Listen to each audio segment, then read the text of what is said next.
జీవితాన్ని మనకు సూచించేది కాబట్టి అయితే ఆయన ప్రభు అయినటువంటి యేసుక్రీస్తు ఆయన ప్రభువుగా అధికారం పొందిన వాడుగా ఉన్నాడు, మనను నియంత్రించేవాడుగా ఉన్నాడు అనేది అనేక సార్లు గుర్తించినట్లు మన జీవితాలు నాకు కనబడడం లేదు కదా.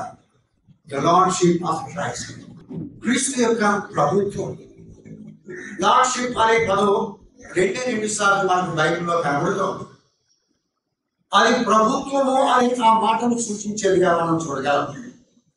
కానీ ప్రభు అనే మాట క్రొత్త నిబంధనలో 600 కంటే ఎక్కువ సార్లు మనం చూస్తాం. ఇలా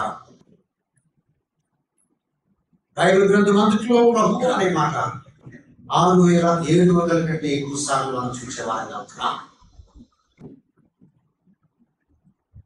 ప్రభు అనే మాట ప్రభుత్వాన్ని లేక ఆయన పాలనను మనకు సూచించేదిగా ఉన్నట్లుగా మనం గమనించగలం. మొదటిగా 2 మాటలు ఉన్నాయని చెప్పాను, ఆ 2 ఒకసారి చదువుతున్నాను చూడండి. అది వాస్తవానికి ప్రభు యొక్క ఆ ప్రభుత్వాన్ని గురించి మనకు తెలియదు కాదు, కానీ ఆ ప్రభుత్వము అనే ఆ పదాన్ని మనకు అవి సూచించేవిగా ఉంటున్నాయి. మార్క్స్ వార్త 10వ అధ్యాయంలో ఒకసారి మనం చూస్తాం. 10వ అధ్యాయం 42వ వచనం చూడండి. యేసు వారిని తన ఎదురు పిలిచి వారితో ఇద్దరు అన్ని జనులలో అధికారులు ఎంచబడిన వారు వారి మీద ప్రభుత్వము చేయుదురు. దీనిని ఇంగ్లీష్ లో లార్డ్షిప్ అనే పదం ఒకటి మనం చూస్తాం. దే రూల్ ఓవర్, వారి మీద అధికారము చేయువారు లేక ప్రభుత్వము చేయువారు అనే మాట ఇక్కడ మనం గమనించాలి. లూకాసు వార్తలో కూడా మరొక సందర్భంలో ఇదే మాటలు మనం చూస్తాం. 22వ అధ్యాయం చూడండి. లూకాసు వార్త 22వ అధ్యాయం 25వ వచనం.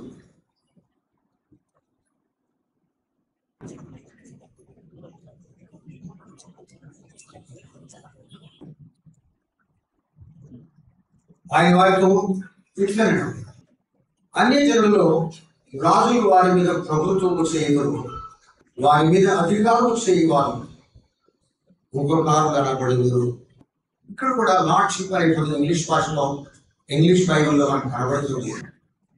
2 సందర్భాలు కూడా ప్రభుత్వము చేయుట, అధికారము చెలాయించుట లేక ఏలుట అనే పదాన్ని ఆ భావనను నిర్మాణించేదిగా ఉంటుంది. మన ప్రభు మనను నియమించిన వాడుగా ఉన్నాడు. ఆయన మన మీద అధికారిగా ఉన్నాడు. ఆయన అధికారానికి తగినట్లుగా మనము నడిచేది బైబిల్ గ్రంథం మనకు బోధించే ఆ క్రైస్తవ బోధగా మనం చూస్తాం. ఈ లార్డ్షిప్ అనేది ఒక సిద్ధాంతంగా కూడా మనం ఆలోచించవచ్చు. దానికంటే ముఖ్యంగా it's a way of life అంటారు. అది ఒక జీవన విధానం. సిద్ధాంతంగా దాన్ని మనం నేర్చుకునేది, దాని ప్రకారంగా జీవించుట కొరకు, మన జీవితాన్ని అలవరుచుకునే దాని కొరకు అది మనకు ఉపయోగపడేదిగా ఉంటుంది. లార్డ్షిప్ అనేది it's a way of life, ఒక జీవన విధానం. మన క్రీస్తు ప్రభువు ఆయన ప్రభు అయి ఉన్నవాడు, కానీ ఆయన ఈ లోకములో జీవించిన ఆ జీవిత విధానం ప్రత్యేకమైనటువంటి విధానముగా ఉన్నట్లు బైబిల్ గ్రంథం ఆయన జీవిత విధానాన్ని గురించి మనకు చూపించేదిగా ఉంటుంది. ఈ దినాల్లో మన జీవితం సంబంధించినటువంటి ఆయా విషయాల్లో ఆయన అధికారం, ఆయన ఏలుచుండగా ఆయనకు లోబడి జీవించుట అనే దాని గురించి మనం ఆలోచించాలని వీళ్ళలో నేను ఆశపడుతున్నాను. మనం చదువుకున్నటువంటి ఈ భాగంలో మనం గమనించినట్లయితే 13వ వచనంలో ఉన్నాయి, శిష్యులు ఆయన ప్రభు అని బోధకుడు అని పిలుస్తున్నారు అంటున్నాడు. ఆయన బోధకుడు అని ప్రభు అని నన్ను పిలుస్తున్నారు. నేను బోధకుడును ప్రభువును కనుక నేను ఇట్లు పిలుచుట న్యాయమే అంటున్నా.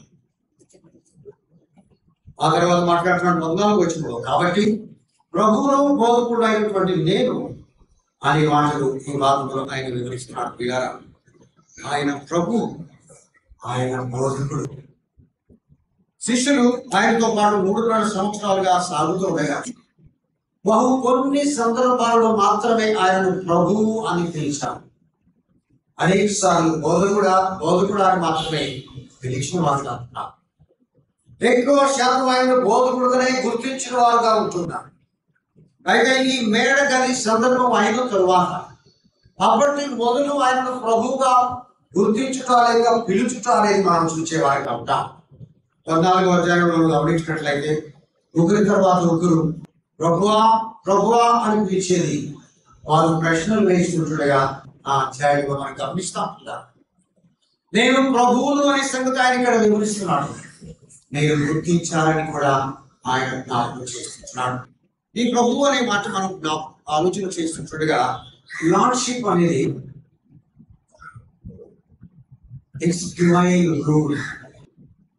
అది దైవ పరిపాలనను సూచించేదిగా ఉంటున్నది. బైబిల్ గ్రంథంలో ప్రభువు వచ్చిన 2 మాటలు మనకు పడుతున్నాయి. అవి ఆయన 2 స్థితులను మనకు వివరించేదిగా ఉంటున్నాయి. ఒకటి లార్డ్షిప్, రెండవది హెడ్షిప్. ఆయన ప్రభుత్వం అనగా ఆయన ఏలుచున్నటువంటి స్థితి దాన్ని మనం తెలియజేస్తుంది. ఆయన శిరసత్వం, ఆ హెడ్షిప్ అనేది ఆయన పాత్రను ఆయన చేసే పనిని మనకు తెలియజేసేదిగా ఉంటుంది. ఆయన ప్రభువుగా ఉంటున్నాడు. దానిని గుర్తించగలగాలి. అందుకు తగినట్లు మనము జీవించవలసిన వారంగా ఉన్నామనేది మన నడతను గురించి దేవుని వాక్యం మనకు వివరించున్నదిగా మనం గమనిస్తున్నాం. ఈ రెండింటిని గురించిన భేదం మనం అర్థం చేసుకోవడానికి 2 వచనాలు చదువుతాం. గమనించండి. 14వ అధ్యాయం యోహాను సువార్తలోని ప్రభు పలికినటువంటి ఆ మాటల్లో 15వ వచనం చూడండి. మొదటిగా ఆయన ఆజ్ఞల గురించి మాట్లాడుతున్నాను. మీరు నన్ను ప్రేమించిన యెడల నా ఆజ్ఞలను గైకొందురు అంటున్నాడు. ఆయన ఏలుబడి అనేది ఆజ్ఞానుసారంగా జరిగే నడతను సూచించేదిగా ఉంటాడు.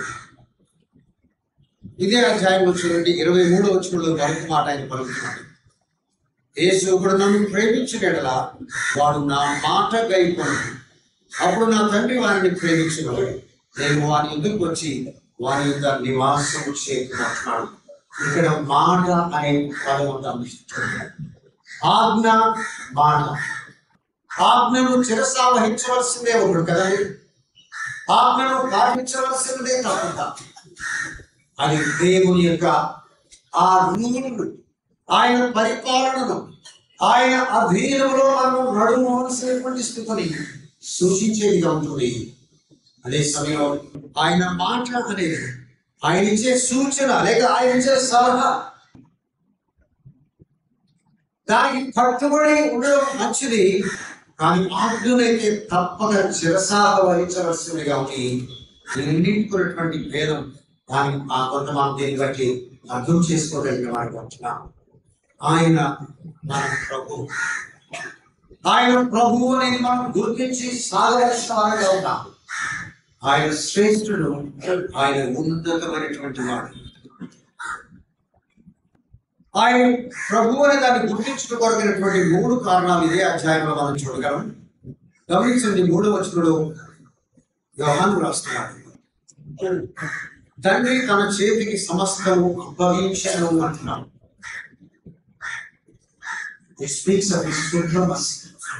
ఆయన ఉన్నతుడు, శ్రేష్టమైన వాడనేది ఈ భాగంలో యోహాను మాట్లాడుతున్నారు. ఆయన సార్వభౌముడుగా ఆయన కలిగి ఉన్నటువంటి ఆ అధిక ఆ ఉన్నతమైనటువంటి స్థితి ఆయన యొక్క ప్రభుత్వాన్ని, ఆయన ప్రభు అనే దాన్ని మనకు జ్ఞాపకం చేసేదిగా ఉంది. తండ్రి తన చేతికి సమస్తము అప్పగించడం అంటున్నాడు. తులసి పత్రిక 1వ అధ్యాయంలో మనం ఎదుగు 16-17 వచనాల్లో మన ప్రభువు గురించి చక్కగా అక్కడ పౌలు వివరిస్తున్నారు. ఇలా చూడండి. 1వ అధ్యాయం 16-17 వచనాలు. ఏమైనా ఆకాశమున్నవి భూమి ఉన్నవి, దృశ్యమైనవి కానీ అదృశ్యమైనవి కానీ, అవి సింహాసనములను, ప్రభుత్వములను, ప్రధానములను, అధికారములను, సర్వమును ఆయన యందు సృజింపబడిన, సర్వమును ఆయన ద్వారాను ఆయనను బట్టి సృజించబడిన. ఆయన సర్వోన్నతుడు, సర్వ మహిమ అధికారం కలిగిన వాడని దానికి మొదటి సంగతిగా మనం చూస్తున్నాము. తండ్రి తన చేతి సమస్తమును అప్పగించుతాడు. కొలస్సీ పత్రికలో పౌలు చక్కగా వివరిస్తున్నాడు. సమస్తము ఆయన యందు సృజించబడింది, ఆయనను బట్టి ఆయన ద్వారా సృజించాడు. ఇది ఆయన సార్వభౌమ అధికారాన్ని మనం తెలియచేసేదిగా ఉంది. ఆయన సార్వభౌముడుగా సమస్తమును సృష్టించిన వాడు. అంతేకాదు, పౌలు హెబ్రీయులకు రాసిన పత్రికలో పలికే మాటలు కూడా మనం వినము కదండి. సమస్తమును ఆయన నిర్వహించుకున్నవాడు. మొదటి అధ్యాయం హెబ్రీ పత్రికలో 2వ వచనంలో మాటలు మనం వినము. ఈ దినముల అంతమందు కుమారుని ద్వారా మనతో మాట్లాడు. ఆయన ఆ కుమారుని సమస్తమునకు వారసునిగా నియమించను. ఆయన ద్వారా ప్రపంచములను నిర్మించాడు. ఆయన ప్రభువుగా ఆయన అధికారాన్ని గుర్తించుకోవాలన్నటువంటి మొదటి సంగతి వాదములో యోహాను రాస్తున్నాడు. అదేంటంటే ఆయన సార్వభౌముడు, సమస్తమును మాట చేత నిర్మించిన వాడు. దృశ్యమైనవి అదృశ్యమైనవి, మన హృదయాన్ని గోచరముగానే ఎన్నో ఉంటున్నాయి. విశ్వంలో దేవుడు సృష్టించినాడు. వాటన్నిటిని సృష్టించిన వాడు ఆయనే. ఆయన సార్వభౌముడు. ఆయన సృష్టించిన వాడు మాత్రమే కాదు, సమస్తమును నిర్వహించుచూ ఉంటున్నవాడు. అది ఆయన మహిమను, ఆయన సర్వోన్నత అధికారాన్ని, బలాన్ని, శక్తిని మనకు తెలియజేసేదిగా ఉంటా మనం గమనిస్తున్నాం. తండ్రి తన చేతికి సమస్తము అప్పగించను అంటున్నాడు యోహాను మొదటిగా. అదే 3వ వచనం చూడండి, యోహాను సువార్త 13:3లో 2వదిగా ఆయన చెప్తున్నాడు, తాను దేవుని యొద్ద నుండి బయలుదేరి వచ్చిన వాడు. ఆయన దేవుని నుండి బయలుదేరి వచ్చిన వాడు, సమస్తమును నిర్వహించిన వాడు. ఆయన దేవునితో సమానుడు, దేవుని రొమ్మున ఆదుకొని ఉన్నవాడని కదండి యోహాను మొదటి అధ్యాయంలో రాస్తాడు. అద్వితీయ కుమారుడుగా దేవుని రొమ్మున ఆదుకున్నటువంటి ఆ ప్రభు సృష్టించడం మాత్రమే కాకుండా ఆ మహా మహిమను వీడిన వాడి నీ కొరకాయ నా కొరకాయ ఈ లోకానికి దిగి వచ్చిన వాడు. ఆయన లోకానికి దిగి వచ్చిన మానవుడిగా ఉన్నప్పటికీ ఆయన మానవ జీవితం ఎంతో విశిష్టమైనటువంటి జీవితంగా ఉన్నట్లు దేవుడి వాక్యం మనం చూస్తాం. మానవుడిగా ఆయన అధికారము చెలాయించిన అనుభవం మనకు కనబడుతుంది. ఆయా సందర్భాల్లో ఆయన ప్రభావాన్ని, ఆయన మహిమను చూపాడు. దాని కొరకై తాను ఏమై ఉన్నాడో ఇతరులకు బయలుపరిచిన వాడుగా ఉన్నాడు. కానీ దేవుని యుద్ధ నుండి దిగి వచ్చినటువంటి ఆయన దీనుడుగా దిగి వచ్చినప్పటికీ విశిష్టమైనటువంటి మానవుడుగా ఆయన జీవించిన వాడిగా ఉన్నాడు. ఆయన మానవత్వాన్ని గురించి తరచుగా మనం జ్ఞాపకం చేసుకుంటాం. మహామహిమను విడిచిపెట్టాడు, దీనుడిగా ఈ లోకమందు జీవించాడు. అయినా సరే ఆయన జీవితం ప్రత్యేకమైనటువంటి జీవితం. మానవ జీవితంతో పోల్చినట్లయితే అది అసమానమైనటువంటి జీవితం. మానవుడు ఎవరు ఏ గొప్పవాడు కూడా ఆయన జీవితంతో పోల్చబడడానికి తగిన వాడు లేడు అనేది వాక్యం ద్వారా మనం గుర్తించగలిగే వారిని. ఆయన ప్రభు, ఆయన సర్వ అధికారము కలిగిన వాడు. అదే సమయంలో అత్యంత దీనుడుగా ఈ లోకమును జీవించిన వాడు. 3వ కారణం చెప్తున్నాడు. అదే వచ్చినప్పుడు దేవుని యొద్దకు వెళ్ళవలసి ఉన్నదని యేసు ఎరిగి ఆయన దేవుని యొద్దకు వెళ్ళిన వాడుగా ఉన్నాడని తర్వాత వచ్చిన ఆయన వివరించిన వాడుగా ఉంటున్నాడు. కనుక ఆయన సర్వ అధికారం కలిగినటువంటి వాడు, సమస్తమును సృష్టించినటువంటి వాడు, దేవుడిగా ఈ లోకానికి దిగి వచ్చిన వాడు. ఈ లోకమందు విశిష్టమైన జీవితాన్ని జీవించిన వాడు. అంత మాత్రమే కాదు, ఈ లోకమందు ఆయన వచ్చిన ఆ పనిని ముగించిన వాడే తిరిగి దేవుని ఎదురు ఎక్కి వెళ్ళిన వాడుగా ఉంటున్నాడు. ఈనాడు ఆయన దేవుని కుడి పార్శ్వమున ఆశీనుడైన సంగతి దేవుని వాక్యం మనకు తెలియచేస్తున్నది. ఈరోజు ఆయన సార్వభౌమత్వాన్ని గురించి తెలిపే విశేషమైన సంగతులు ఆయన ఇక్కడ జ్ఞాపకం చేస్తున్నాడు. ఆయన మన ప్రభువు. మనందరి జీవితంలో ఆయన కొరకు జీవించుతుండగా ఆయన అధికారానికి లోబడి నడుచుట కొరకాయి ఆయన మమ్మను లేక నన్ను ఏలుచున్నవాడు అని ప్రభువుగా ఆయన మనం గుర్తించవలసినటువంటి అవసరం ఉంది. ఈ భాగంలో ఇదే కారణం మనం జ్ఞాపకం చేయబడుతుంటున్నాం. సాగినట్టుగా ప్రభు అనే మాట కనీసం మనకు 3 అర్థాలను ఇవ్వగలిగేదిగా ఉంది. దైవ గ్రంథంలో ఉపయోగించబడిన పదాలు మనం ఆలోచించినట్లయితే అది మనం గుర్తించగలిగే వాడిని అంటాం. He is our owner. మన సొంతదారుడు ఆయన. ఆయన విశ్వాసం వచ్చినందు చేత నేను ఆయన సొత్తుగా మార్చబడ్డామని దేవుని వాక్యం మనం తెలియజేస్తాం. He is now our owner. మన సొంతదారుడు. మన సొత్తు కాదు అంటాడు కదండి పౌలు. మనం ఇప్పుడు ఆయన సొంతుగా చేయబడ్డాం. ఆయన వారమయ్యా.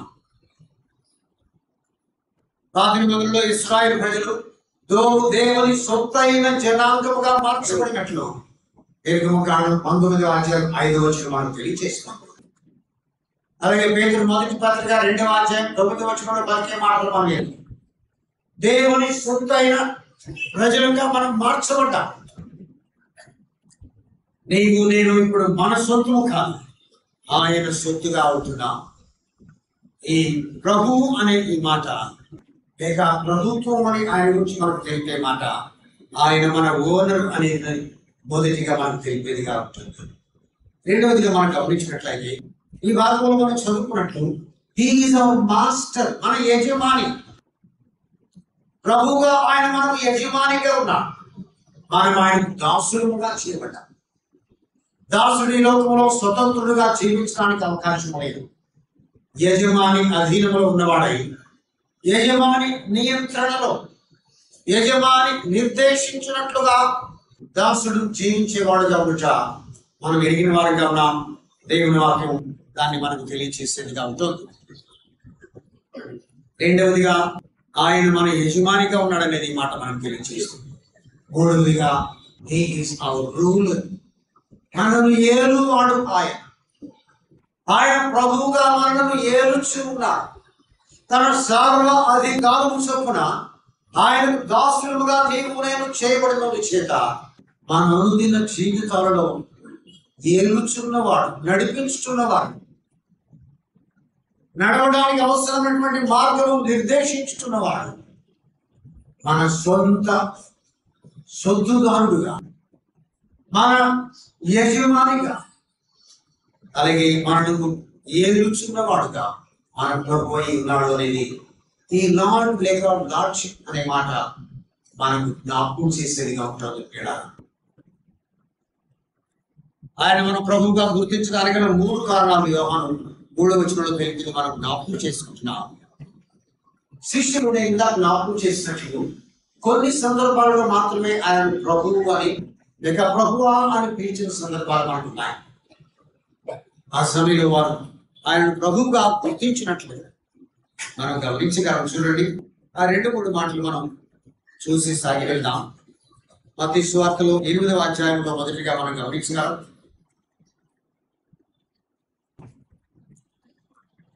8వ అధ్యాయం 25వ వచనం. ఈ సందర్భంలో ఎరుగుదు శిష్యులతో ప్రభు ధోనిలో సముద్రం మీద ప్రయాణం చేస్తున్నాడు. ఆ సముద్రం మీద తుఫాను వచ్చింది. ధోని అలల చేత కప్పివేయబడుతుంది. 24వ వచనంలో అప్పుడు ఆయన నిద్రించుచున్నవాడుగా ఉంటున్నాడు. 25వ వచనం చూడండి. వారు ఆయన ఎదురుకు వచ్చి ప్రభువా నశించిపోతున్నాము, మమ్మల్ని రక్షించుమని వారు చెప్తున్నారు. ప్రభువా నశించిపోతున్నామనే సమయంలో శిష్యులు కేక వేశారు. ఇలా ఈ సమయంలో ఆయన చేసిన పని మనం ఎరుగుదాం. ఆయన లేచాడు, గాలిని సముద్రాన్ని గర్జించాడు, మిక్కిలి నిర్మలమయ్యేలాగా ఆయన చేశాడు. ఈ సందర్భంలో వారు ప్రభువా అని ఆయన పిలిచారు. తన ఆధిపత్యాన్ని, సర్వోన్నతమైన తన శక్తిని వారు ఆ సమయంలో చూచారు.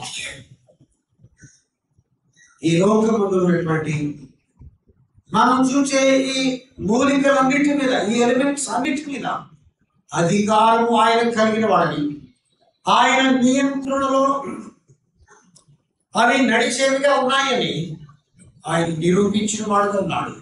దాని వారు గుర్తించిన వారుగా ఉంటున్నాడు. కనుక మన ప్రభు, నన్ను ఏలుచున్నటువంటి మన ప్రభు మన చుట్టూ ఉన్న సమస్తాన్ని నిర్వహించేవాడు, ఆజ్ఞాపించి నడిపించేవాడుగా ఆ విధాన శిష్యులు గుర్తించినట్లు మనం గమనిస్తుంటున్నాం. రెండవ మాట మనం చూసినట్లయితే మనకు బాగా పరిచయం ఉన్నటువంటిది పేతురు యొక్క అనుభవం అని. మత్తయి సువార్త 14వ అధ్యాయంలో ఉంది.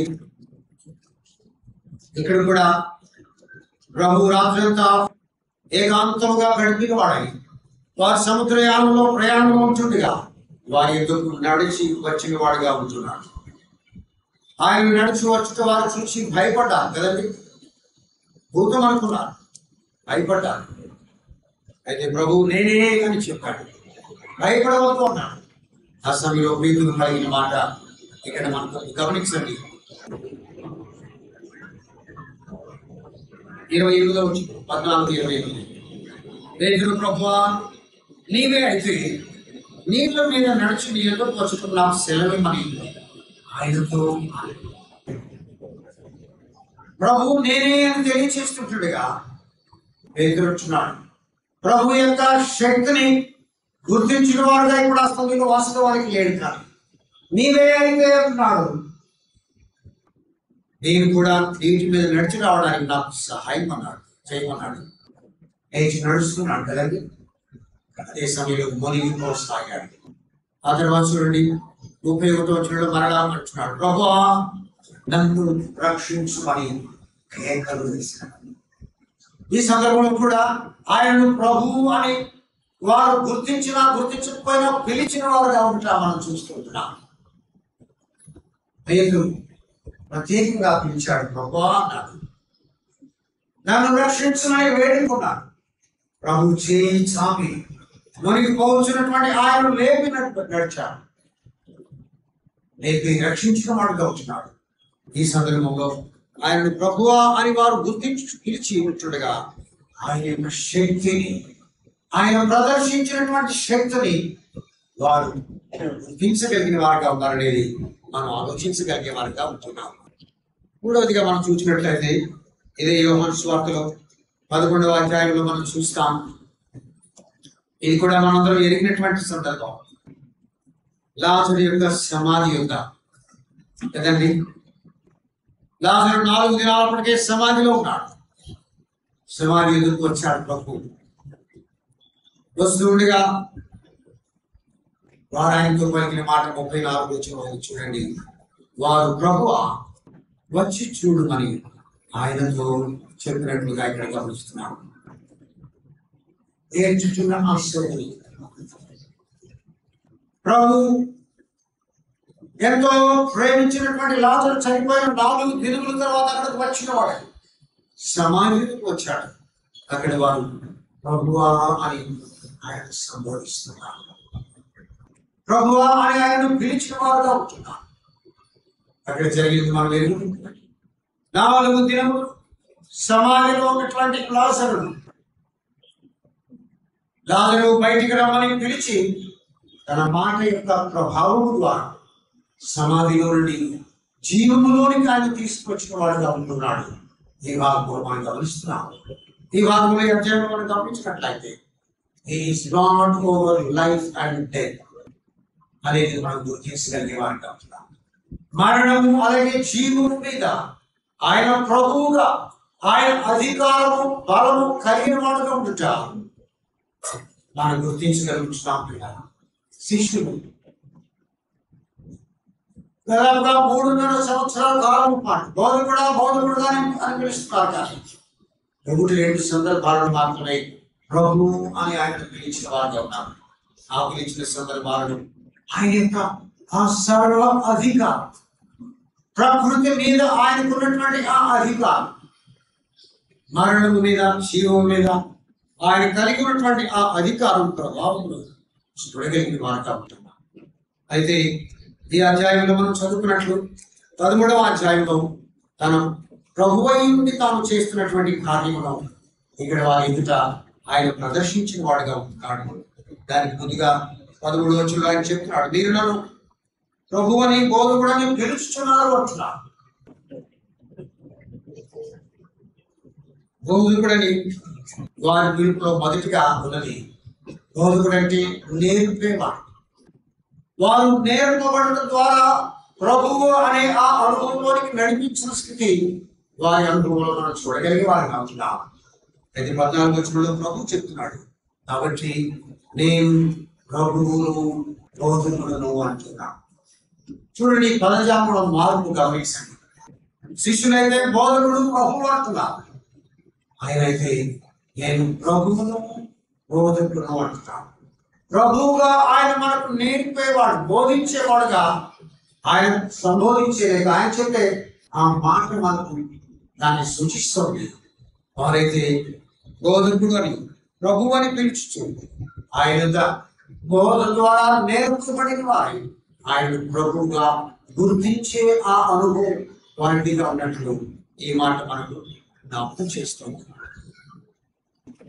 నేను కూడా మనం గురించి కారణం ఆయన పాదములు ఏదో చేరిన వారు, ఆయన గురించి నేర్చుకున్నవారు, ఆయన బోధ విని ఆయన యొక్క ఆ సర్వ అధికారమును నీ మీద నా మీద ఆయన ఏకగా ఉన్నవాడు అనే సంగతిని గుర్తించిన వారు, మనం ఎలాగూ నడవవలసిన వారుగా ఉన్నాము అనే సంగతి ఆయన మనకు విశదపరచుండగా బోధించుండగా ఎరిగిన వారు ఆ చూపున నడవవలసిన వారుగా ఉన్నామనేది శిష్యులు చేసిన ఆ సంబోధన మనకు నేర్పేదిగా ఉంటుంది. మనం ప్రభు ఆయన ప్రభు అయ్యింది మనకు బోధించుతున్నవాడు. మనం ఎలా ఆయన ఉద్దేశానుసారంగా సాధారణం అనేది ఆయన నేర్పి బోధించేవాడుగా ఉంటా మనం గుర్తించగలుగుతున్నాం. ప్రియారా, అనేక ప్రభు అనే ఆ స్థితిని, ఆ లార్డ్షిప్, ఆయన ప్రభుత్వాన్ని ఈ భాగంలో వారి ఎదుట ప్రదర్శించిన వాడుగా మనం గమనిస్తున్నాం. ప్రభు అయి ఉండి తాను ఏమి చేశాడో అనేది ఈ వారంలో ఆయన నేర్పుతున్నాడు. ప్రభువుగా ఆయనను గుర్తించుట విశ్వాస జీవితంలో ఆయన అధికారమును ఆయనకు లోబడుటలో ఎంత అవసరమైనదో అనేది ఈ భాగంలో ఆయన నేర్పుట మనం చూసే వారంగా ఉంటున్నాం. దీనంతటికీ ఒకవేళ బ్యాక్గ్రౌండ్ మనం గమనించినట్లయితే ఈ భాగంలో ఆయన వారి పాదములు కడుపుచున్న వాడుగా ఉంటున్నాడు. ఎందుచేత అంటే వారి మధ్య జరిగినటువంటి సంభాషణ కొంత దేవుని వాక్యంలో మనం చూడగలం. దాని విషయమై వారికి నేర్పడానికి ప్రభువు దీనిని వారి ఎదుట జరిగించిన వాడుగా ఉంటున్నాడు. మత్తయి సువార్తలో చూడండి, వచనం చదువుకుందాం.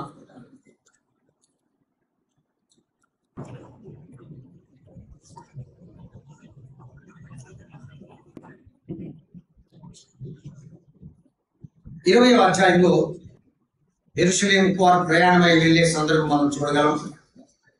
యెరూషలేములో మేడగది కొరకై ప్రభు వారిని పంపించే విషయాలు మనం చూడగలం. 20వ వచనంలో మనం చూసినట్లయితే గమనించండి, శిష్యుల మధ్య ఉన్న పరిస్థితులు కొన్ని వాగ్దానాలు మన ఎదుటికి వస్తున్నాయి.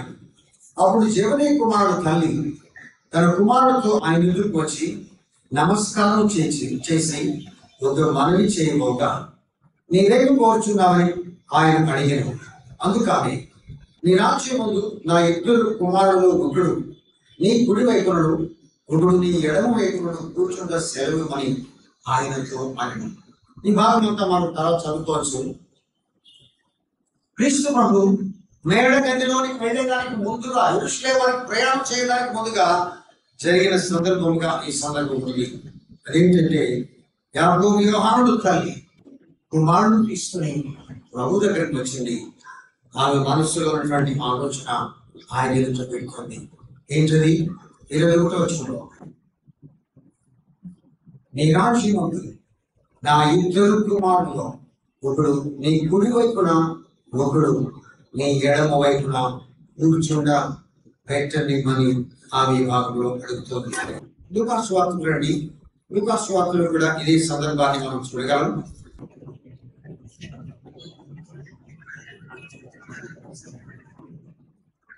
22వ అధ్యాయం 24వ వచనం. తమలో ఎవడు గొప్పవాడుగా ఎంచుకోవడము అన్న వివాదం వారిలో పుట్టగా ఆయన వారితో ఇచ్చాడు. అనే జన్మలలో రాజులు వారి మీద ప్రభుత్వం చేయదు, వారి మీద అధికారం చేయవారు సకాలను. నేనైతే అలాగూ ఉండగా నేను గొప్పవాడు చిన్నవారి వలను అధిపతి పరిచారకుల వలను ముందువలను అనే మాటలు ఈ రెండు సందర్భాలు ప్రభు మేడ గదిలోకి వెళ్ళేదానికి ముందుగా జరిగిన సందర్భాలుగా మనం చూడగలం. 22వ అధ్యాయం లూకాసు వార్తలు అయితే ప్రభు వలను ఆయన స్థాపించిన తరువాత ఈ వివాదాన్ని గురించి ఈ భాగంలో ప్రస్తావించబడిందిగా మనం చూడగలుగుతున్నాం. ఎవరు గొప్ప అనేది కదండి వారిలో వచ్చిన వివాదం. ఆ వివాదాన్ని ఆయన మనసులో ఉంచుకున్నవాడాయి. దాని సందర్భంగా ప్రభు అయిన వాడు లేక నేను గొప్పవాడును అని ఉండడానికి కోరుకోవడం మనసు కలిగిన వాడు ఎలా జీవించాలో నడవను అనేదాన్ని వారికి నేర్పుడు కొరకాయి ప్రభు ఈ కార్యమని ఈ మేడ గదిలో జరిగించడం అనేది ఈ భాగంలో మనం గమనించగలుగుతున్నాం. అది దీని బ్యాక్గ్రౌండ్. ఆ బ్యాక్గ్రౌండ్ లో ప్రభు 11వ అధ్యాయం ప్రారంభంలో చూస్తే మనకు సమయం లేదు. ఆయన ఏం చేశాడో ఇక్కడ మనం చూడగలం. ఆయన లేచాడు, తను తాను సిద్ధపరుచుకున్నాడు, దేశంలో నీరు తీసుకున్నాడు, తన పనిని ఆయన మొదలు పెట్టి ప్రమాడుతా ఉన్నాడు. దాని కొరకై మీరు సహాయం చేయమని ఆయన కోరలేదు. సిద్ధపడే విషయంలో కానీ ఆ దేశం వారు తీసుకొచ్చి ఇచ్చే విషయంలో కానీ దానిని నీటితో నింపే విషయంలో కానీ వారి యొక్క సహాయం ఆయన తీసుకున్నవాడు కాదు. తానే స్వయంగా ఆ పని చేసిన వాడిగా ఉన్నాడు. దాని తర్వాత ఏం చేశాడో మనం గమనించగలం కదండి. 5వ వచనం, అతని కడుపులో నీటి కోసం శిష్యుడు పాదములు కడుగుతున్నాడు, తాను కొట్టుకొని తువాలుతో తుడుచుటకును మొదలు పెట్టాడు. ప్రభు అయినటువంటి క్రీస్తు తాను చేస్తున్న పని ఈ భాగంలో మనం గమనిస్తున్నాం. శిష్యులంతా చేయవలసి ఉన్నారు, కూర్చొని ఉన్నారు. ఒక్కొక్కరి పాదముల దగ్గరకు వెళ్ళాడు. పాదములు కడిగిన తర్వాత తువాలతో తుడిచిన వాడుగా ఉంటున్నాడు. దాంట్లో పోయింది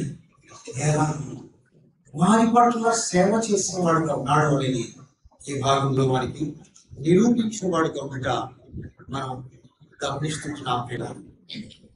పేతురు దగ్గరికి వచ్చినప్పుడు పేతురు బాగిన మాటలు మనం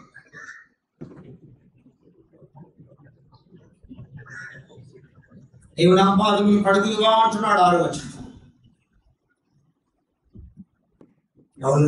అడుగు దేవుడు వచ్చుకోవడం, నేను నిన్ను కడుగని నాతో నీకు పాము లేదు అంటున్నాడు. తిరిగిన ఈ భాగంలో మేడ మీద గదిలో శిష్యులందరూ తన చుట్టూ ఉండగా దేవుడై వారి ఎదుట ప్రవర్తించి ప్రభు అయినటువంటి తాను అధికారమును వారి ఎదుట ప్రదర్శించక ఒక చక్కని మాదిరి చూపి తన కొరగా ఎలా ఆ మాదిరి ప్రకారంగా జీవించవలసిన వారుగా ఉన్నారు అనే సత్యాన్ని ఆయన నేర్పిన వాడుగా ఉండగా ఈ భాగంలో మనం గుర్తించగలిగే వారికి ఉంటున్నాం. ఈ విధంగా ఆయన ప్రదర్శించినటువంటి తన అధికారం ఈ అధ్యాయం మనకు సూచించేదిగా ఉండేది. ఆయన ప్రభువు అనే దాని గురించి మనం ఆలోచన చేస్తుండగా, ఆయన ప్రభుత్వం లేక ఆయన ఏలుచుండగా దాని గురించి మనం ఆలోచిస్తుండగా అది మనం నేర్పే కొన్ని మాటలు క్లుప్తంగా మీరు ఒకసారి ఈ సమయంలో నేను ఆశపడుతున్నాను. The outcome of his lordship మొదటిగా మనం గమనించినట్లయితే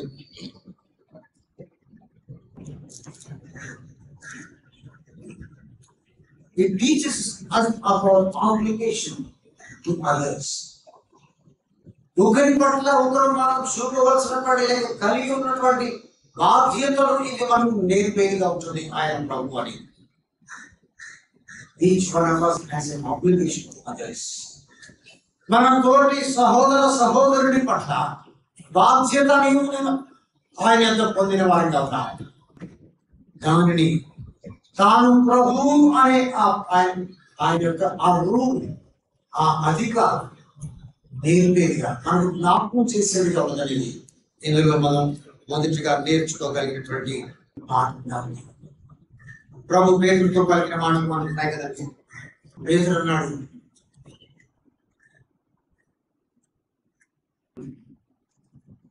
పాలు మాత్రమే కాదు ప్రభువా, 9వ వచనంలో నా చేతులు నా తల కూడా కడుగుకుంటున్నా. ఆ తర్వాత ప్రభు కలిగిన మాటలు మనం 10వ వచనంలో స్నానం చేసిన వాడు పాదములు తప్ప మరేమీ కడుగుకొనన్న అక్కర లేదు. ఇది రక్షించబడిన విశ్వాసి రక్షణను గురించి తెలియజేస్తాం. ఒకసారి ప్రభువునందు విశ్వాసం నుంచి రక్షించబడినటువంటి ప్రతి విశ్వాసి తిరిగి మళ్ళా రక్షణ నిమిత్తమై దేవుని అడగవలసిన అవసరం లేదు. ఆయన విశ్వాసం ఉంచగా నేను పరిశుద్ధులుగా తీర్చబడ్డామని దేవుని వాక్యం తెలియజేస్తాం.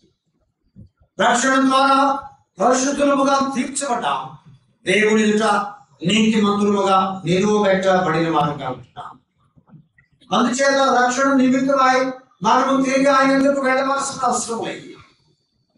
కానీ అనుదిన జీవితంలో మన ప్రవర్తన పవిత్రమైనదిగా చేసుకున్న నిమిత్తమై ఆయనను ఆశ్రయించవలసిన అవసరం అయితే ప్రతినిత్యము కలిగిన వారు అంటున్నాం.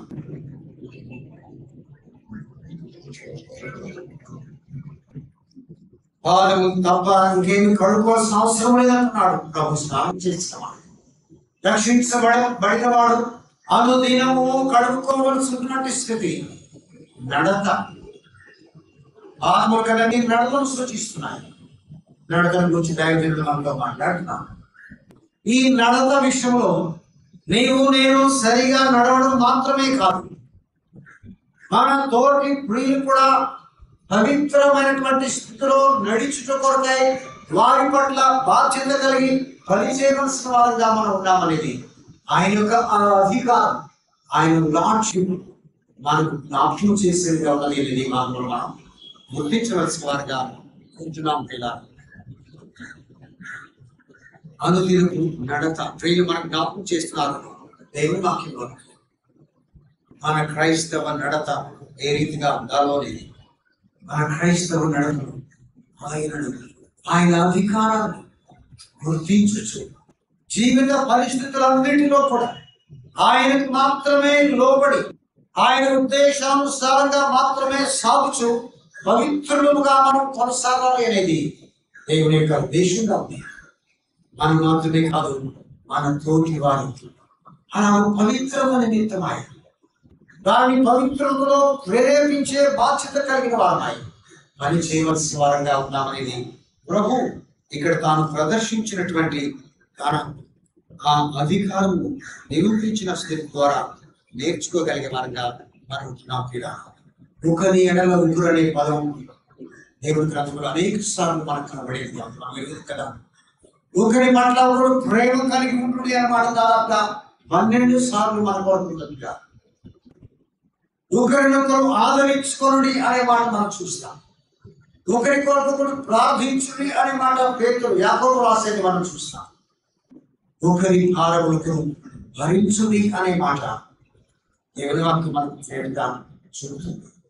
క్రైస్తవ జీవితంలో నీవు నేను సాగుచుండగా దేవుని సంఘమందు చేర్చబడిన మనందరం కలిసి విశ్వాసులుగా జీవించుచుండగా ఈ లోకంలో ఒకరి పట్ల ఒకరు మనం బాధ్యత కలిగిన వారము అనేది ఆయన ప్రభువు ఎదుట మనము గుర్తు చేసేదిగా, జ్ఞాపకం చేసేదిగా ఈ వారం మనం నేర్చుకోగలుగుతున్నాం. That is one outcome of his lordship. నేను తోటి సహోదర సహోదరుల పట్ల బాధ్యత కలిగిన వారిగా ఉన్నాం. ఆ బాధ్యత నెరవేర్చుట మన వంతుగా ఈ వారంలో ప్రభు నేర్చున్న వాడుగా ఉంటున్నాడు.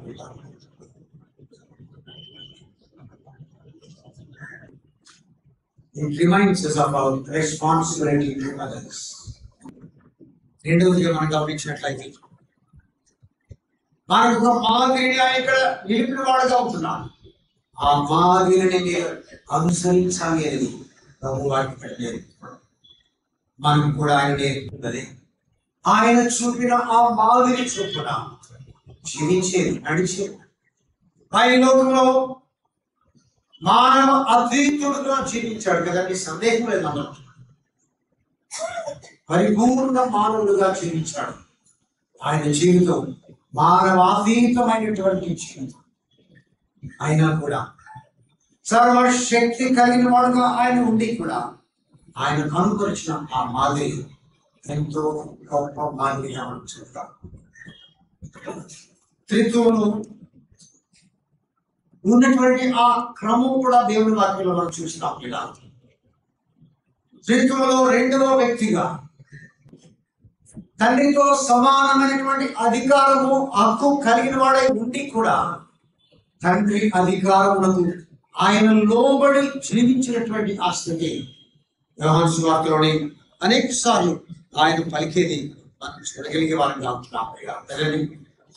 తండ్రి ఏం చేయుట కుమారుడు చూసారో దానినే చేశారనే మాటలు మనం చూస్తాం. ఆయన మాట, ఆయన జీవించిన జీవిత విధానం దేవునికి లోబడినటువంటి ఆ స్థితిని మనకు చూపించేదిగా మనం చూస్తాం. మనం ఎరుగుతూ పేతురు రాసిన మొదటి పత్రిక 2వ అధ్యాయంలో ఆయన పలికిన మాటలు, ఆయన మన ఎదురు ఒక మాదిరి ఉంచిపోయాను అంటున్నాడు కదండి పేతురు. తరచుగా మనం దాన్ని జ్ఞాపకం చేసుకునే వారంగా ఉంటున్నాం. ఆయన చూపిన మాదిరి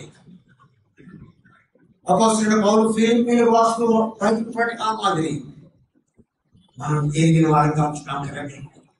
ఆయన దేవునితో సమానుడై ఉన్నాడు. అది విడిచిపెట్టకూడని భాగ్యమని తలంచిన వాడు కాదు. తను తాను తగ్గించుకొని దీనుడుగా దిగివచ్చిన వాడు కాదు. దేని కొరకు? నీ కొరకు, నా కొరకు. మన పట్ల ఆయన కలిగి ఉన్నటువంటి ఆ ప్రేమను నిరూపించడం కొరకు, మనను ఆయనలోనికి ఒక సంబంధములోనికి నడిపించి దేవుని బిడ్డలుగా చేయటం కొరకు ఆయన చూపిన ఆ మాది, ఆ దీనత్వం, ఆ తగ్గింపు దేవుని వాక్యంలో ఏదైనా మనం చూసేవారిగా ఉంటున్నాం. అదే ఫిలిప్పీ పత్రికలో ఒక్క మాట చూద్దాం. చూడండి, సందర్భంగా సమయం అయిపోతుంది, సాగిద్దాం. 2వ అధ్యాయం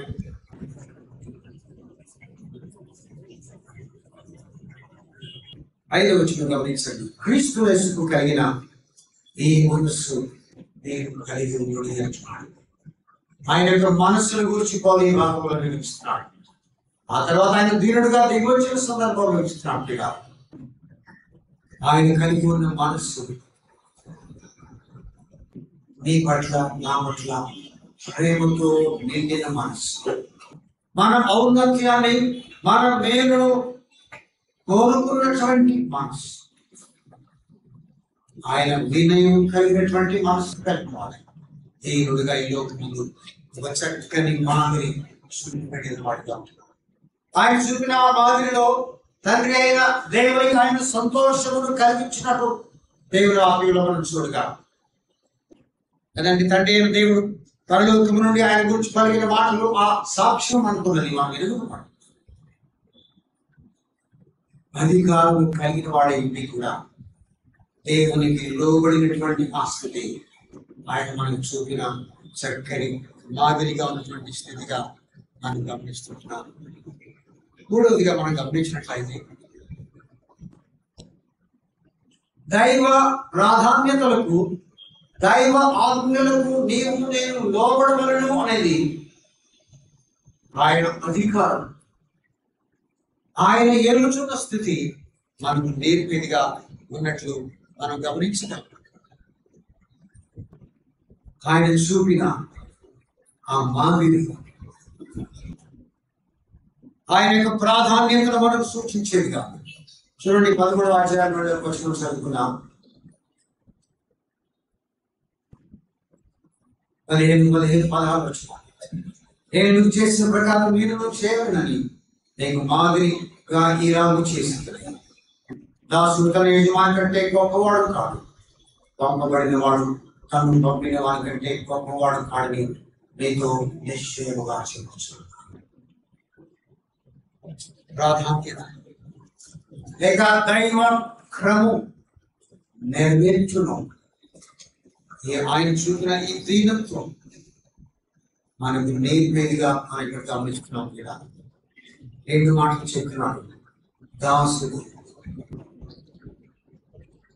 పంపబడిన మాట. దాసుని జీవితంలో ప్రాధాన్యత తన యజమాని కంటే నేను గొప్పవాడను కాను అనేది నిరూపించుట. పంపబడిన వాడు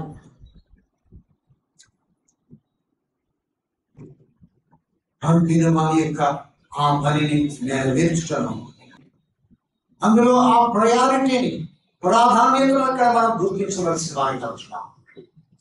ప్రభువుగా తాను చూపిన ఆ మాదిరి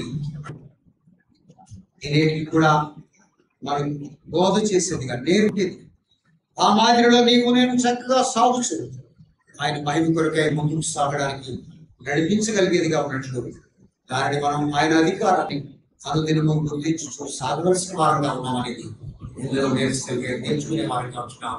4వ మనం చూసినట్లయితే ఆయన అధికారాన్ని ప్రభుత్వానికి లోబడితే ఉండే సంగతుల గురించి చెప్తున్న మాట చూడండి. 17 వచ్చుకోవడం, ఈ సంగతులు మీరు ఎరుగుతారు కనుక వీటిని చేసిన ఎడలా నేను ధాన్యంలో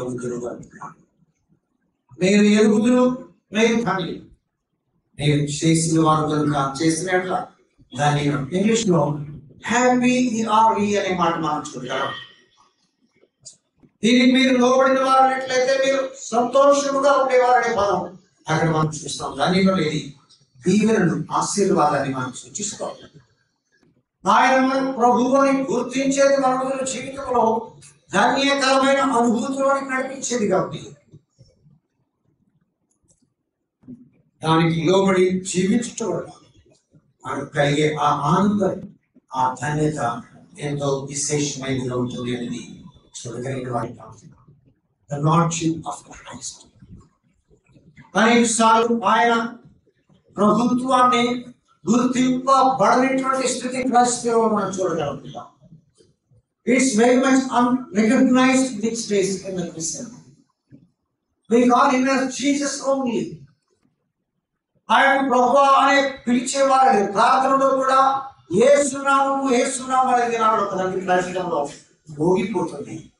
అని ఆయన ప్రభు అయిన క్రీస్తు, ఆయన ప్రభు అయిన క్రీస్తు అనే మాట క్లుప్తంగా 2 మాటలు జ్ఞాపకం చేసి నేను ముగిస్తాను. చూడండి, ఆయనను గుర్తించుట. ఆయన ప్రభుగా గుర్తించబడిన 2-3 సందర్భాలు గమనిద్దాం. మనం ఎరుగుతూ వాటిని అయినా సరే చూద్దాం. చూడండి, లూకా సువార్త 24వ అధ్యాయంలో ఎమ్మాయి మార్గంలో నడిచిన క్లోయప్ప తనతో ఉన్నటువంటి వ్యక్తి ఆయన వారు గుర్తించినట్లు మనం చూడగలం. గమనించండి, 30 వచ్చిన ఆయన వారితో కూడా భోజనంలో కూర్చున్నాడు.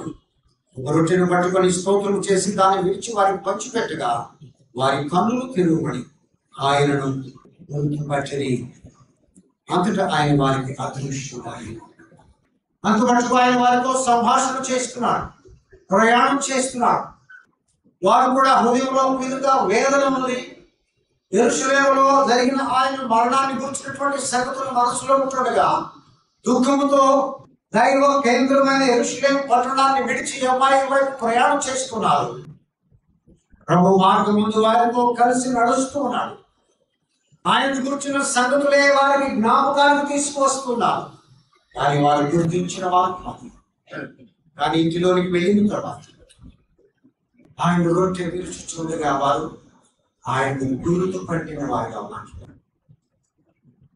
ఆయన గుర్తుపట్టినప్పుడు వారిలో వచ్చినటువంటి ఆ మార్పు మనం చూడగా ప్రభు అయితే అదృశ్యుడయ్యారు.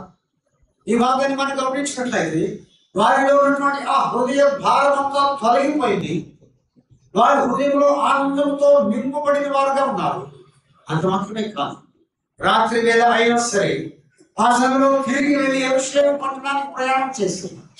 7 మైళ్ళు దూరం వెళ్ళి ప్రభువును మేము చూశాము, ఆయన పునరుద్ధానుడై తిరిగి లేచాడని ఆయన మేము గుర్తుపట్టామనే సంగతులన్నీ కూడా వారికి తెలియచేయడానికి ప్రయాణమై వెళ్ళిన వారు ఉండట ఈ వార్తలు మనం గమనిస్తున్నాం. వారు ఆయనను గుర్తుపట్టిన వారుగా ఉంటున్నారు. రెండవదిగా మనం ఎరుగుతాం కదండి, యోహాను సువార్తలోని సమాధి యొక్క మరియ ఆయనను గుర్తుపట్టింది. 20వ అధ్యాయంలో మనం చూస్తాం. 13వ వచనం, వారు అమ్మాయి ఆమె నా ప్రభువు ఎవరో ఎత్తుకొని పోయింది, ఆయన ఎక్కడి నుంచి నాకు తెలియదని చెప్పాడు. ఆమె మాట చెప్పు వెనుక తిరిగి యేసు నిలిచి చూచాడు కానీ ఆయన యేసు అని గుర్తుపట్టలేదు. 15వ వచనం, యేసు అమ్మ ఎందుకు ఏడ్చుచున్నావు, ఎవరిని వెతుకుచున్నావు అని ఆమెను అడుగుతా. ఆయన తోటమాలి అనుకుని, అయ్యా మేము ఆయన మోసుకొని పోయినలా ఆయన ఎక్కడ ఉంచుతో నాతో చెప్పుమని ఆమె మాట్లాడుతుంది. 16వ వచనం, యేసు ఆమెను చూసి మరియా అని పిలిచాడు. ఆమె ఆయన వైపు తిరిగి వెంటనే ఆయన గుర్తించినటువంటి భాగంలో చూస్తున్నాం. ఇది కూడా ఒక సంభాషణ జరుగుతుంది కానీ ఆయన గుర్తుపట్టలేకపోయింది. ఆయన ఎవరో ఎత్తుకొని పోయారనుకుంటుంది కానీ ఆయన స్వరము ఉంది. ఆయన స్వరము విని ఆయన గుర్తుపట్టినట్లుగా ఈ మార్గంలో మనం చూస్తాం. ఇది అధ్యాయంలో కూడా మనం చూస్తాం. తోమ యొక్క అనుభవాలు ఎదుగుతాయి. ఆయనను చూచితేనే కానీ, ఆయన గాయంలో వేలు పెట్టి చూచితేనే కానీ నేను నన్ను అన్నాడు. ప్రభు ప్రత్యక్షమయ్యాడు. తోమాతో మాట్లాడాడు. గాయంలో వేలు చూపెట్టి చూడకూడదని ఆయన గుర్తుపట్టిన వాడు. నా ప్రభువా నా దేవా అని ఆయన గుర్తించిన వాడు కలుగుతారు. అప్పటి నుండి ఆయన జీవితంలో వచ్చిన ఆ మార్పు మనం చూడగలిగే వారికి అవుతున్నాం. ఈ రీతిగా వీరి జీవితాలు మనం చూస్తే ఒకరి ఒకవైపు ఒక రీతిగా గుర్తుపట్టని స్థితి వారిలో చూస్తున్నాం. అదే సమయంలో ఆయన గుర్తుపట్టిన అనుభవం వారిలో చూస్తున్నాం. గుర్తుపట్టగా మునుపు వారి అనుభవం ఎలా ఉందో, ఆయన గుర్తుపట్టిన తరువాత వారి అనుభవం ఏ రీతిగా మారిపోయిందో వీరిలో మనం ఆలోచించగలిగిన వారికి అవుతాం. సమయం అయిపోయింది, దాని గురించి ఎక్కువగా నేను వివరించాలనుకోవట్లేదు. మనం ధ్యానం చేద్దాం. వ్యక్తిగతంగా ఆయనను గుర్తించేది అనునిత్యము మన జీవితంలో అవసరం. ఆయన మన ప్రభు, మనల్ని ఏలుచున్నవాడు, మన జీవితమును నియంత్రించుచున్నవాడు. దాన్ని తరచుగా దాన్ని మనం గుర్తించగా నా జీవితం నా ఇష్టం అన్నట్లుగా మనం అనుదినము ప్రవర్తించే వారిగా ఉంటున్నాం. ప్రభు ఆశిస్తున్నది అది కాదు, ఆయనను గుర్తించవలసిన వారిగా ఉన్నాం. అపోస్తలుడు పేతురు కదండి, 2వ అధ్యాయం అపోస్తలుల కార్యములు 15వ మాటకు మనం ఎదుగుతాం. 36వ వచనం ఆ మాట చదువుకుని ముగించుకున్నాం. చూడండి, 2వ అధ్యాయం 36వ వచనం, నేను సిలువ వేసిన ఈ యేసుని దేవుడు ప్రభువుగాను క్రీస్తుగాను నియమించాడు. పేతురు కలిగిన మాటగా ఈ మాటలు, ఆయన మనం ప్రభువుగా ఉన్నాడు, మనల్ని ఏలుచున్నవాడుగా ఉన్నాడు.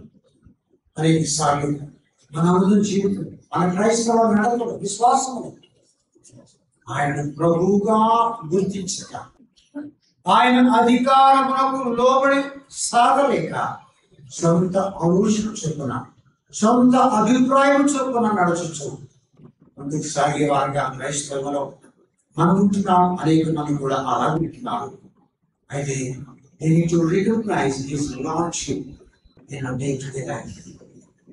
That's very essential for us to live a life which is pleasing to him. ఈ భాగంలో ప్రభు శిష్యుడు దాన్ని నేర్పు బోధిస్తున్నాడు. శక్తిని మాదిరి వారికి చూపి వారి ఎదుట దాన్ని ప్రదర్శించిన వాడుగా. మనం కూడా మన విశ్వాస జీవితం మనను ఏలుచున్నటువంటి ఆ ప్రభు, ఆయన అధికారి, ఆయన మన యజమాని అని, ఆయన ఏలుబడిలో మనం సాగుచున్నామని సంగతి గుర్తించుచున్న వారిపై, మనసులో దాన్ని ఎరిగిన వారిపై మనం వేసే ప్రతి అడుగు కూడా ఆయన మహిమ కొరకై వేయవలసిన వారంగా ఉన్నామని దేవుని వాక్యం ద్వారా జ్ఞాపకం చేయబడుతున్నాం. మన ప్రభు తండ్రి అయిన దేవుని గణపరచు జీవించిన ఆ జీవితం దేవుని వాక్యంలో మనం చూస్తాం. అది తండ్రి అయిన దేవునికి ఆనందాన్ని కలుగు చేసిన జీవితం. మనకు కూడా మన ప్రభు యొక్క అధికారానికి లోబడిన వాళ్ళు, మన తోటి ప్రియులు పరిశుద్ధతలో చక్కగా ముందుకు సాగుతూ కొరకాయి వారి పట్ల నీవు నేను కలిగినటువంటి ఆ బాధ్యతలను నెరవేర్చు ఆయన చూపిన మాదిరిని అనుసరిస్తూ ఇతరులు కూడా మన వల్ల ప్రభుని పోలి సాగుతులో ముందుకు సాగుచు ఆయన ఏర్పరిచిన ఆ ప్రాధాన్యతలను మనం గుర్తిస్తున్నాం. వాటి ప్రకారంగా ఆయనకు లోబడచ్చు, ఆయన మహిమ కొరకాయ మనం జీవించు, ఆయన అధీనంలో ఆయన కనబరచవలసిన వారిని ఎవరు దేవుని వాక్యం ద్వారా జ్ఞాపకం చేయబడుతున్నాం.